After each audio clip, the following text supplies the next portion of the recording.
खुदा बाप और बेटे और उल कुदस के नाम से आमीन। मसीह में आप सब की सलामती हो। बहार कॉलोनी कोट लखपत लाहौर से मैं एंड्रू इसाक आपके हुजूर रोज़मर्रा की तलावतें लेकर हाजिर होता हूँ। तो मेरे अजीज़ों, आइए हम भरपूर ईमान के साथ आज की तलावतें सुनते हैं। बस आओ हम उस आराम में दाखिल होने की हर मुमकिन कोशिश करें। हमारे लिए आज की पहली तलावत इब्रानियों के नाम खत उसका चौथा बाब पहली से 5वीं और फिर 11वीं आयत।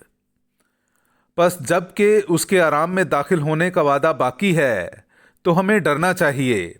ऐसा ना हो कि तुम में से कोई पसमानदा पाया जाए, क्योंकि हमें भी उन्हीं की तरह खुशखबरी दी गई है, लेकिन उन्होंने कलाम सुनने से फ़ायदा ना उठाया, इसलिए कि उनके सुनने वालों में उसके साथ ईमान शामिल ना था। क्योंकि हम ईमान लाकर आराम में दाखिल होते हैं, जिस तरह उसने कहा है कि मैंने अपने गज़ब में कसम खाई कि ये मेरे आराम में दाखिल हरगिज़ ना होंगे। अगरचे दुनिया की तकवीन के वक्त उसके काम हो चुके थे। उसने 7वें दिन के बारे में कहीं यूं फरमाया है कि और खुदा ने 7वें दिन अपने सब कामों से आराम किया। और फिर इस मुकाम में है कि ये मेरे आराम में हरगिज़ दाखिल ना होंगे। बस आओ हम उस आराम में दाखिल होने की कोशिश करें। ऐसा ना हो कि कोई ज़िद के उस नमूने में गिर पड़े। पाक कलाम का पढ़ा और सुना जाना हम सब के लिए बाइस बरकत हो। खुदा का शुक्र हो। खुदा के कामों को ना भूलो। मेरे अजीज़ों, आइए हम खुदावंद अपने खुदा की हम्दो तारीफ़ करें। मैं आपके सामने पढ़ूंगा ज़बूर नंबर 78 उसकी 3री से 4थी और फिर 6ठी से 8वीं आयत तक। जो कुछ हमने सुना और जान लिया, जो कुछ हमारे बाप दादा ने हमें बताया, हम उसे उनकी औलाद से छुपाए ना रखेंगे, बल्कि हम आइंदा पुश्त को भी खुदावंद की तारीफ़ और उसकी कुदरत और जो अजायबात उसने किए हैं बताएंगे, ताकि आइंदा पुश्त और पैदा होने वाली औलाद जान ले, और कि वो उठकर अपनी औलाद को भी बताएं कि खुदा पर अपना भरोसा रखें और खुदा के कामों को ना भूलें, बल्कि उसके अहकाम पर अमल करें, और अपने बाप दादा की तरह सरकश और ज़िद्दी नस्ल ना बने, यानी एक ऐसी नस्ल जिसका ना तो दिल दुरुस्त रहा और ना रूह ही खुदा की वफादार रही। पाक कलाम का पढ़ा और सुना जाना हम सब के लिए बाइस बरकत हो। खुदा का शुक्र हो। नाराए हम्द। ए खुदाउन, मुझे फ़हम अता कर कि तेरी शरीयत पर अमल करूं और सारे दिल से उसे हिफ्ज़ करूं। हालेलुया।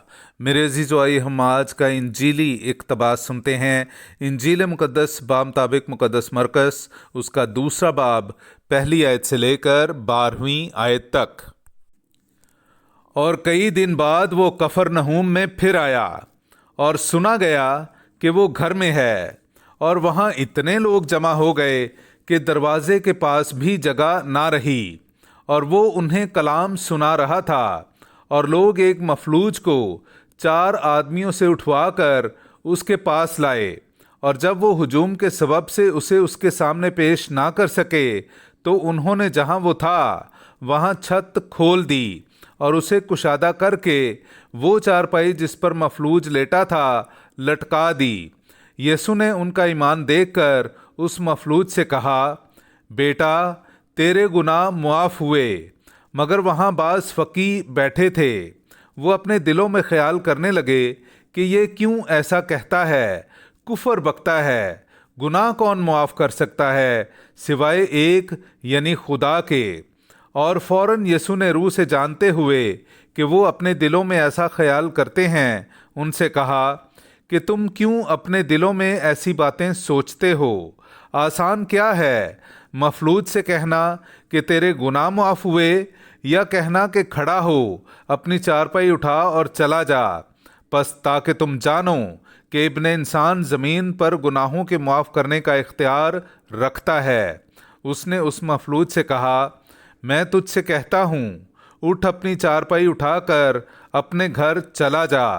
और वो उठा और फौरन चारपाई उठाकर उन सब के सामने बाहर चला गया। چنانچہ سب حیران ہو گئے اور خدا کی تعریف کر کے کہنے لگے کہ ہم نے ایسا کبھی نہیں دیکھا۔ پاک کلام کا پڑھا اور سنا جانا ہم سب کے لیے باعث برکت ہو۔ خدا کا شکر ہو۔